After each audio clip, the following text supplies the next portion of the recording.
تربیت اور آبائی میراث۔ میں ایک کورس اٹینڈ کر رہا تھا جس کے ٹرینر ایک سابق چیئرمین تھے سٹیل مل کے، بہت سادہ اور باوقار انسان۔ انہوں نے اپنا ایک واقعہ سنایا۔ ایک دن وہ اپنے بیٹے کے ساتھ گاڑی میں جا رہے تھے۔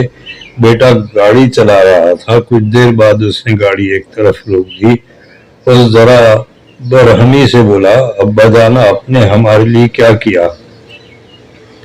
اتنی بڑی پوسٹ پر رہے ہمیں کیا دیا؟ والد نے سکون سے جواب دیا، بیٹا الحمدللہ ہم نے ایک باعزت زندگی گزاری، اپنا گھر بنایا، ایک گاڑی خریدی اور سب سے بڑھ کر تمہیں اچھی تعلیم دلوائی۔ اب تم اپنی محنت سے آگے بڑھو گے، انشاءاللہ کامیابی ہوگی۔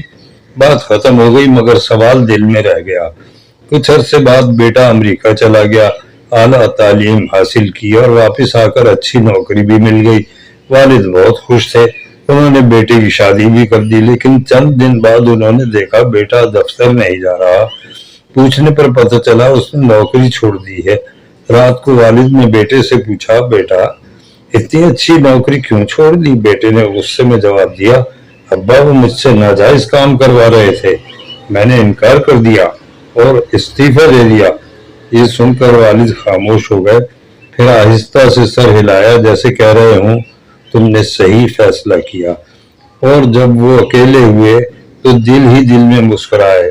انہیں احساس ہوا انہوں نے اپنے بیٹے کو دولت نہیں بلکہ اصول دیے تھے، اور یہی سب سے بڑی میراث ہے۔ اور اس ویڈیو سے ہمیں یہ سبق ملتا ہے کہ اولاد کو جائیداد نہیں کردار دیں، کیونکہ کردار ہی وہ دولت ہے جو ہر آزمائش میں کام آتی ہے۔ شکریہ۔